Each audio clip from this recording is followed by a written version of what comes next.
काफी समय से के दरवाजे पे लेके अपने बच्चों के लिए हम रोटी जा रहे हैं। हम तो रह जाएंगे पर हमारे बच्चे कैसे नहीं होगा, मेरे पेट में दर्द हो या तो मैं भी जड़ को शाम को खाली मादे ले जाए अपने भी बनाए तो योगा।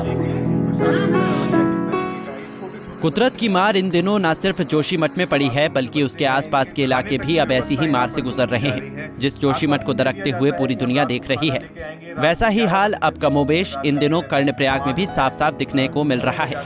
दरअसल उत्तराखंड के चमोली में जोशीमठ से शुरू हुआ भूधसाव अब कर्णप्रयाग तक पहुंच गया है।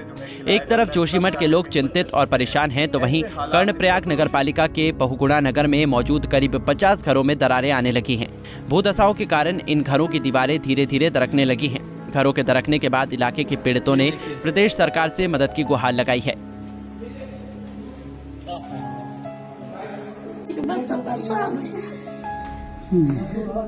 या तो मैं भी जड़ को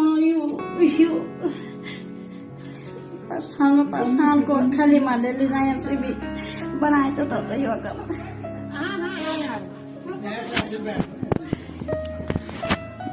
क्या किया जाए अभी तो।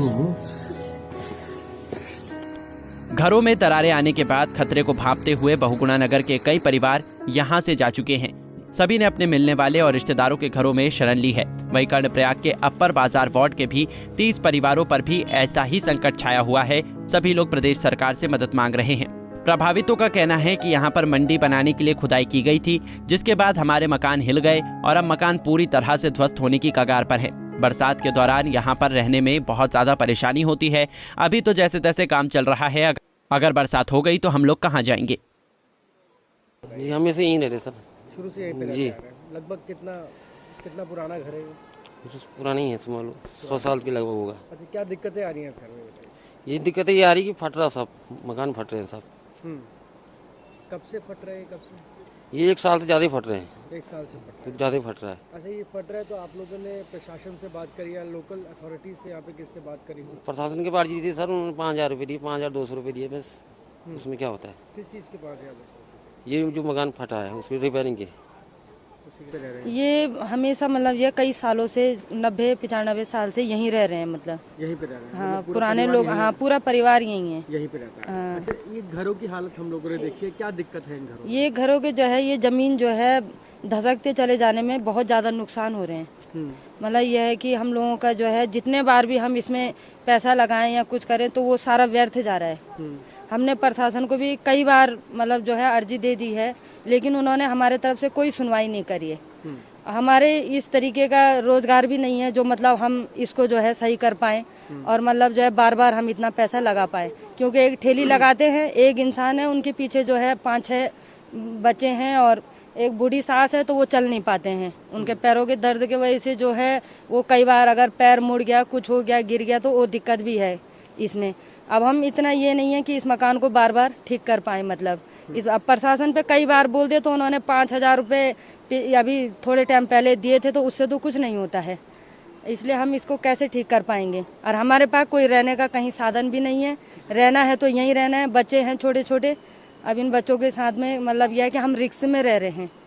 समस्याओं को इसका हमको जो है अब जोशीमठ के तरफ तो सारी देखभाल हो रही है, लेकिन हमारे ये कुछ परिवार हैं इधर पे जिन लोगों के तरफ कोई देखभाल नहीं हो रही है, और सारे लोग जो है मजबूर है कि मतलब जो है इसको कितनी बार ठीक करा पाएंगे हम। एक बार अभी हमने मकान पे पैसा लगा के, इतना ज़्यादा पैसा लगा के, लेकिन वो भी बैठ चुकी है। इसलिए हम बहुत ज़्यादा है कि इस तरीके से हमारे तरफ थोड़ा ध्यान दिया जाए। सरकार से हमारी यही वो है कि जो है इस चीज़ को देखा जाए। बच्चे हैं, रिक्स, अगर कुछ बात हो गई तो फिर इसका जिम्मेदारी कौन लेगा। वहीं ऐसा ही कुछ हाल कपकोट का भी है, जहां कपकोट के खारबगड़ गांव के लोग 2013 से प्रकृति और मानव जनित आपदा की वजह से बने हालात के शिकार हैं। एक ओर दरकती पहाड़ी है तो दूसरी ओर पनबिजली परियोजना की सुरंग के पास धंसता पहाड़ और रिश्ता पानी गांव के लिए खतरा बना हुआ है। दरअसल बड़ेत ग्राम पंचायत का खारबगड़ गांव 2 तोक पल्ला खार और वल्ला खार से मिलकर बना है। करीब 40 परिवारों वाले इस गांव में साल 2013 में आई आपदा में पल्ला खार के पास की लकड़ी पल्ला खार के पास की पहाड़ी दरक गई थी। अब हर साल बारिश के दौरान ये पहाड़ी खतरा बनी रहती है। वल्ला खार के ऊपर की पहाड़ी में धसाव के साथ पानी का रिसाव हो रहा है। ऐसे में हल्का सा खटका होने पर गांव के लोग चिंतित हो जाते हैं। मानसून के दौरान तो ग्रामीण जान की सलामती के लिए गांव तक छोड़ देते हैं। जिलाधिकारी अनुराधा पाल ने बताया कि खारपकड़ गांव के कुछ परिवारों का नाम विस्थापन सूची में शामिल है। गांव का जल निरीक्षण कर वहां के हालातों का जायजा लिया जाएगा।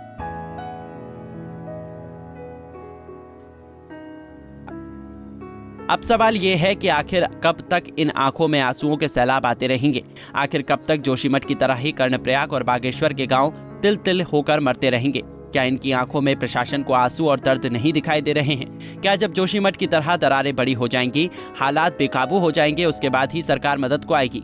सवाल कई हैं लेकिन जवाब शून्य। ये बताना जरूरी है कि जोशीमठ पर पैदा हुआ संकट मामूली नहीं है। भूगर्भीय रूप से ये इलाका काफी संवेदनशील है और सिस्मिक जोन 5 के अंदर आता है। इस शहर में हो रहे भूधसाव की आशंका पहले भी पैदा हो गई थी और सरकार की विशेषज्ञों की टीम ने एक रिपोर्ट भी तैयार की थी। पंजाब केसरी टीवी के लिए बागेश्वर से जगदीश उपाध्याय और bureau report Punjab Kesari TV.